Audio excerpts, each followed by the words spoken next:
ఒక్కసారి కొమ్మూరి గోల్డ్ కి కాల్ చేయండి. తాకట్లో ఉన్న మీ బంగారాన్ని విడిపించి మార్కెట్ ప్రైస్ కి వాళ్ళు కొనుక్కుని మిగతా డబ్బులు మీకు ఇచ్చేస్తారు.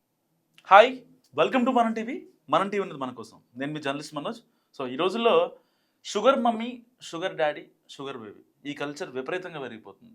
ఎక్కడి నుంచో పాశ్చాత్య దేశాల నుంచి మనం ఆ కల్చర్ తెచ్చుకొని ఈవెన్ హైదరాబాద్ లాంటి సిటీస్లో కూడా తెలుగు సంస్కృతి సాంప్రదాయాలు ఉండే ఇలాంటి ఏరియాల్లో కూడా ఇప్పుడు ఆ కల్చర్ విపరీతంగా పెరిగిపోతుంది. అసలు ఆ షుగర్ మమ్మీ, షుగర్ డాడీ అసలు అంటే ఏంటి, చాలా డీప్గా మాట్లాడే ప్రయత్నం చేద్దాం. మనతో పాటు స్టూడియోలో యాడ్ అయ్యారు ప్రముఖ అడ్వకేట్ సాయి కృష్ణ ఆచార్య గారు. నమస్కారం అండి. నమస్తే అండి. ఏంటి సార్ ఈ షుగర్ మమ్మీ, షుగర్ డాడీ ఏంటి సార్ అసలు? అంటే షుగర్ మమ్మీ, షుగర్ డాడీ అనేది ఏంటంటే లీగల్ అంశాలు కాదు, కానీ ప్రస్తుతం ఉన్న భారతదేశంలో రిలేషన్స్ గురించి మనం మాట్లాడుకునేది. ఇది ఒక కల్చర్. అయితే sugar mummy, sugar daddy culture లేదా, అంతకుముందు లేదా అంటే ఎందుకు లేదు, చోట్ల ఉంది. కొన్ని కథల్లో కూడా వృద్ధుడైన రాజుని అందమైన అమ్మాయి వివాహం చేసుకుంటాం. అలాగే మన చరిత్రలో కూడా చూసుకోండి, చరిత్రలో కూడా వృద్ధుడైన రాజుకో లేకపోతే జమీందారుకో పెద్దలకు వేరే అమ్మాయిని పెళ్లి చేసుకుంటాం. ఇప్పుడు కన్యాశుల్కం నాటకం ఏంటండి, మీరు చెప్పండి, కన్యాశుల్కం నాటకం ఏంటది?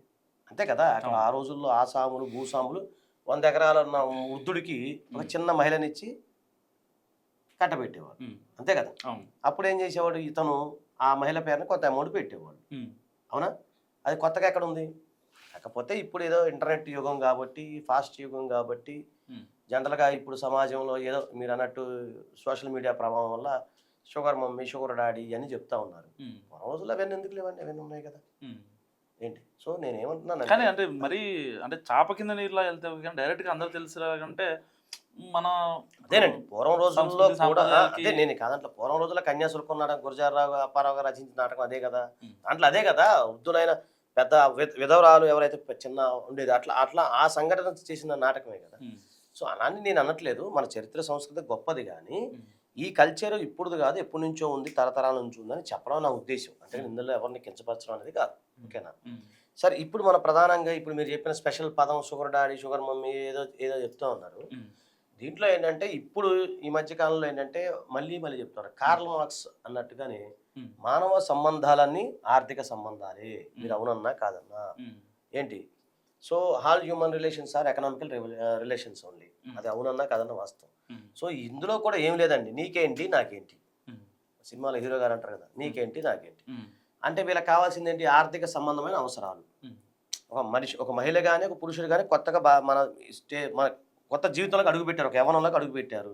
వాళ్ళకి ఎన్నో నీడ్స్ ఉంటాయి, ఎన్నో ఆలోచనలు ఉంటాయి, ఎన్నో లావిష్గా బతకాలని ఉంటుంది, ఎన్నో ఆలోచనలు ఉంటాయి. మరి వాళ్ళకి డబ్బులు ఎక్కడి నుంచి వస్తాయి? అంతే కదా. సో ఆ సందర్భంలో ఇలాంటిది వచ్చిన వ్యవస్థ ఇతరుడు ఒక వృద్ధుడైన ఒక పర్సన్ ఉంటాడు, 50, 60, 70% ఉంటాడు. అతను ఆల్రెడీ వెల్ ఎస్టాబ్లిష్మెంట్, వీళ్ళు ఆల్రెడీ డబ్బులు ఉన్నాయి అతని దగ్గర, అతనికి కావాల్సిన ఎంజాయ్మెంట్, వీళ్ళకి కావాల్సిన డబ్బులు. సో పరస్పర అంగీకారంతో జరిగేది ఇది sugar mummy, sugar daddy business. అంతే కదా.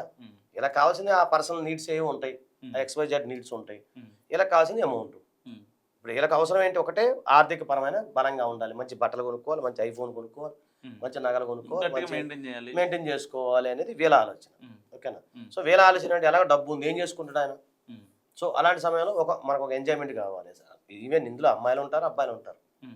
పెద్దవాళ్ళు నేను చెప్పేది, అమ్మాయిలు మళ్ళీ అబ్బాయిల కోసం అలా కూడా ఉంది కదా. ఇప్పుడు అది జిగోలెస్ అనే ఒక కల్చర్ ఉంది కదా, మీకు తెలుసా? మీరు ఆల్రెడీ ఎంటర్ చేసినట్టున్నారు మన దాంట్లో. అక్కడ జిగోలెస్ అనే కల్చర్ ఉంది. ఒక అబ్బాయి మగ వేశ్యలు కూడా ఉన్నారు భారతదేశంలో, ఎందుకు లేరు? మన రాష్ట్రంలో కూడా ఉన్నారు, మన ఇక్కడ కూడా ఉన్నారు. చాలా మంది ఇంటర్వ్యూలు చేశారు కదా మగ వేశ్యల గురించి. ఇప్పుడు ఆంటీలు అబ్బాయిలను కూడా ఎలాంటి కల్చర్? అదే నేను చెప్పేది మీకు, జిగోలెస్ అనే కల్చర్ ఒకటి ఉంటుంది. అంటే మగ వేశ్యలు కూడా ఉన్నారు అన్ని దేశాల్లో, అన్ని రాష్ట్రాల్లో, అన్ని ప్రాంతాల్లో ఉంటారు. వాళ్ళు కూడా ఏంటంటే వాళ్ళకి కావాల్సిన needs, basics needs, physical needs ఏవైతే ఉన్నాయో మగవాళ్ళ ద్వారా తీర్చుకుంటారు డబ్బులు ఇచ్చి. చాలా ఛానల్స్లో ఇంటర్వ్యూస్ వచ్చినాయండి, మీరు చూడండి. సో ఆ విధంగా అంటే ఇది కల్చర్ ఉంటుంది. ఇక్కడ ఏంటంటే ఏదైనా కూడా పరస్పర అంగీకారము, పరస్పర అవసరము, ఏంటి మ్యూచువల్ బెనిఫిట్. నీకేంటి నాకేంటి అన్న దాని మీద నడిచేదే ఇది. చట్టబద్ధంగా అయితే ఎక్కడ లేదు. నేను దీని గురించి చట్టం గురించి మాట్లాడితే నేను చెప్పలేను, ఇక్కడ సామాజికవేత్తలాగా నేను చెప్పగలుగుతా, కానీ ఈ చట్టం ఏం చెప్తుంది సార్, చట్టాల్లో ఏమున్నాయంటే ఏం లేవు. మరి ఇప్పుడు రెడ్ హ్యాండెడ్ ఇప్పుడు హైదరాబాద్ లో దాదాపుగా 13,000 మంది ఎంతమంది ఉన్నారంట. అవునండి. ఇప్పుడు వాళ్ళని పట్టుకోవాలంటే లేకపోతే వాళ్ళ మీద కేసు వేయచ్చా? ఎట్లా కేసేస్తా? లా ప్రకారం 18 years నిండిన వ్యక్తి, అబ్బాయి అయినా అమ్మాయి అయినా 18 years నుంచి ఆడు 100 సంవత్సరాలైనా బతకని. అమ్మాయి అయినా సరే 18 ఇయర్స్ నిన్న 100 సంవత్సరాలు బతకని ఏజ్ లిమిట్ లేదు కదా. భారతదేశంలో ఒక మహిళతో తను సెక్స్ చేయాలి, ఒక మహిళతో ఒక పురుషుడితో ఉండాలి అంటే ఒక మేజర్ అయి ఉండాలి కదా. మేజర్ అయి ఉండాలి. 19 ఇయర్స్ నిన్న అబ్బాయి అయినా అమ్మాయి అయితే వీళ్ళు చేయొచ్చు. సో అక్కడ నుంచి మ్యాక్సిమం ఏజ్ అనేది ఎక్కడ చట్టంలో లేదు కదా. ఏ చట్టంలో ఉంది మీరు చెప్పండి. మినిమం ఏజ్ ఉంది. 100 ఇయర్స్ కూడా చేసేవాళ్ళు ఉన్నారు భారతదేశంలో. 70 ఏళ్ళకు కూడా రాజస్థాన్లో 75కో 80కో ఒక అతను తండ్రి అయ్యాడు కదా. అలా దానికి దీనికి ఏం సంబంధం అంటే ఇక్కడ మ్యాక్సిమం ఏజ్ అని లిమిట్ అనేది చట్టంలో చూపించలేదు కదా. బాబు నువ్వు 18 ఇయర్స్ దాటిన తర్వాత 19 ఇయర్స్ నుంచి నువ్వు స్టార్ట్ చేసి నువ్వు 60 ఏళ్ళు నువ్వు క్లోజ్ చేయాలని ఉందా? లేదు కదా. అతను శారీరక అందాన్ని బట్టి ఆనందాన్ని బట్టి వాడి సామర్థ్యాన్ని బట్టి వాడు 100 ఏళ్ళకు కూడా చేసేవాళ్ళు ఉంటారు. అంటే నేను చెప్తున్నా అంటే అలా చట్టంలో ఉన్నది. అంటే ఈ కల్చర్ ఎంత విచ్చలవిడిగా పెరుగుతున్నా కానీ చెప్పండి. అంటే ఇప్పుడు పోలీసులు కానీ దాంట్లో ఏముంటుందండి, న్యాయ వ్యవస్థ పోలీసులు ఏముంది మీకు అదే పాయింట్ ఆఫ్ వ్యూ అర్థం కావట్లేదు సార్. ఇప్పుడు ఒక వ్యక్తికి బేసికల్ ఫిజికల్ నీడ్స్ వయసులో ఉన్నప్పుడు మాత్రమే ఉంటాయా, వృద్ధాప్యంలో ఉండకూడదా? దానికి దీనికి ఏం సంబంధం? మీకు అదే అన్న మైనర్ అయిన వ్యక్తి 19 ఇయర్స్ దాటితే పాయింట్ మీరు అర్థం చేసుకోండి. 19 ఇయర్స్ దాటిన తర్వాత మీరు ఎవరైనా మేజర్ కింద లెక్క. 100 ఇయర్స్ అయినా మేజరే, 60 సంవత్సరాలు అయినా మేజరే, 70 సంవత్సరాలు అయినా మేజరే, మీరైనా మేజర్ నేనైనా మేజరే. సో అట్లా లెక్క వస్తుంది మ్యాక్సిమంలోను. ఇప్పుడు చట్టంలో ఏముండాలి, అరే నువ్వు 60 ఏళ్ళు దాటి పడితే ముట్టుకోకూడదు అమ్మాయిలని ఉందా ఏమన్నా? మరి అప్పుడు దీనికి లీగల్కి ఏం పాయింట్ ఆఫ్ వ్యూ ఏముంటుంది దీంట్లో? కాకపోతే ఏంటంటే ఎక్కడైనా బలవంతంగా జరిగితే భారతదేశంలో స్వచ్ఛంద వ్యభిచారం నేరం కాదు. మీరు అవునన్నా కాదన్నా. ఒక మహిళ తానుగా ఎవరు బలవంతంగా ప్రోద్బలం లేకుండా ఫోర్స్ చేయకుండా తనకు తాను వ్యభిచారం చేస్తే దానికి ఆమెను బాధితురాలుగా భావించాలి తప్ప ఆమెని విక్టిమ్ గానే చూడాలి తప్ప నేరస్తురాలుగా చూడకూడదు. దట్ ఈస్ లా అని ఇండియన్ లా. సో దాని ప్రకారం ఆమెకు నచ్చింది అతని దగ్గరికి వెళ్తే డబ్బులు తీసుకుంటూ ఉంటుంది. ఎప్పుడైతే ఫోర్స్ఫుల్ గా జరుగుతుంది ఏదన్నా కానీ, ఫోర్స్ఫుల్ గా ఏదైనా జరిగినప్పుడు ఆమె చట్టపరంగా దాన్ని పలానా ఎట్లా చేసాడు అలా ఉండదు తప్ప ఇక్కడ పరస్పరంగా పోలీసులు ఎందుకు కేసులు పెడతారు? ఇందులో ఏదైనా మైనర్ సంబంధించిన యాక్టివిటీస్ అయితే మీరు అన్నట్టు కేసులో పోక్సో యాక్ట్ అవుతుంది. నీకు చట్టంలో 60 సంవత్సరాలు దాటితే చేయకూడదు, 70 ఏళ్ళు దాటితే చేయకూడదు అని ఎక్కడ ఉందా చట్టంలో? ఉందా? లేదు కదా. సో కాబట్టి ఇందులో ఇది లీగల్ బిజినెస్ అంటారు కామన్ గా. అవును ఆమెకు నచ్చింది అతనికి నచ్చింది వెళ్ళారు, ఇద్దరు మేజర్సా కాదా అనేది చూస్తుంది కోర్టు.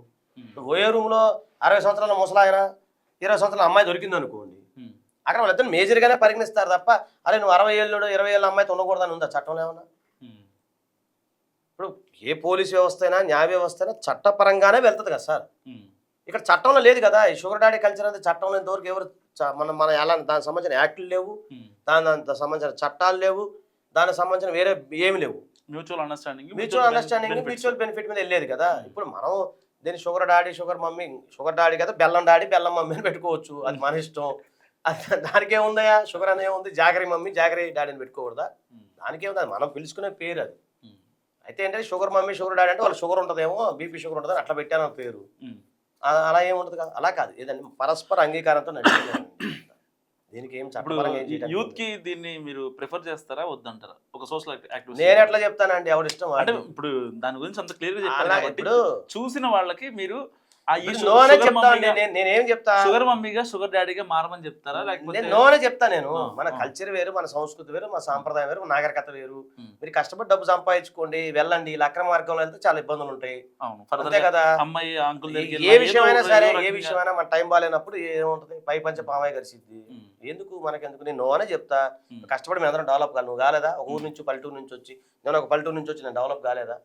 మనం కష్టాచితం డెవలప్ అనే కోరుకుంటాము. ఇల్లీగల్ యాక్టివిటీస్ అడ్డదారాల బొమ్మలు మనం ఎట్లా చెప్తాం? నోనే చెప్తాం 100%. కష్టపడండి డెవలప్ కానీ మీ టాలెంట్ని చేసుకున్న టాలెంట్ అంటే ఈ విధంగా ఏదో సినిమాలో చిరంజీవి గారు అన్నట్టు ఏం టాలెంట్ చూపిస్తున్నాం అంటే ఆ టాలెంట్ కాదు చూపించాల్సి. ఈ టాలెంట్ చూపించుకోండి, డెవలప్ అవ్వండి, ఇన్నోవేటివ్గా ఆలోచించండి, ప్రజల్లోకి వెళ్ళండి.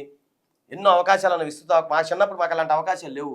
ఎంత ఎస్టీడీ బూతుల్లో, కొరియర్లో, పేపర్ బాయ్గా పనిచేసేవాళ్ళం మేము. ఇప్పుడేముందంటే ఎంత ఆలోచన ఉంది, ఎంత సృజనాత్మక మాటలు చెప్పారు ఆజాద్ గారు. ఒక్క విషయం మీకు చెప్పాలనుకుంటున్నా. నిజంగా ఒక లాయర్గా అండ్ ఈయన మాకు ఒక ఆత్మీయుడు కావడం అండ్ మనం టీవీ తరఫున ఈయన ఎన్నో ప్రోగ్రామ్ చేశారు. అసలు ఈయన ఆయనతో వీడియో చేయడం కూడా నేను చాలా గర్వం భావిస్తున్నాను. ఎందుకు ఏంటి అంటే పార్టీలకు అతీతంగా ఒక పార్టీ అధికార పార్టీ ఎమ్మెల్యే మీద ఎఫ్ఐఆర్ నమోదు చేసిన వ్యక్తి నిజంగా సాయికృష్ణ ఆజాద్ గారు. మీకు తెలిసే ఉంటుంది, నీకు ఆ పేరు డిస్క్లోజ్ చేయను. రీసెంట్ డేస్లో దాదాపుగా నాకు తెలిసి ఒక 3 ఇయర్స్లో ఏ ఎమ్మెల్యే పైన కూడా ఎఫ్ఐఆర్ నమోదు అవ్వాల. కానీ రీసెంట్ డేస్లో ఒక చిన్న క్రైమ్కి సంబంధించి ఆ ఎలిగేషన్స్ మీద వెంటనే బిఎన్ఎస్ 4 సెక్షన్ల కింద ఈయన కేసు నమోదు చేయడం జరిగింది. సో ఈయన ఫర్దర్గా మనం టీవీ త్రూగా ఈయన చాలా అనాలిసిస్ చేస్తారు. ఇంకా కుటుంబ గొడవలు కావచ్చు, ఎవరన్నా మహిళలు వేధింపులు కావచ్చు, ఎవరికి చెప్పుకోలేదు, నాకు ఎవరికి చెప్పుకోవడానికి ఎవరు లేరు, సో నాకు చావే శరణ్యం, ఇలాంటి వాటికి కూడా సో ఫర్దర్గా మనం టీవీ తరపున ఆయన కూడా ఆయన నేను ఇద్దరం కలిసి వీడియోలు చేస్తాం. సో దానికి సంబంధించి అప్డేట్స్ కూడా మీకు ఇస్తాం. సో ఈ వీడియో గురించి, ఈ షుగర్ మమ్మీ షుగర్ డాడీ గురించి మీరు ఏమనుకుంటున్నారో మస్ట్ కామెంట్ చేయండి. చూస్తూనే ఉండండి మన టీవీ. Thank you.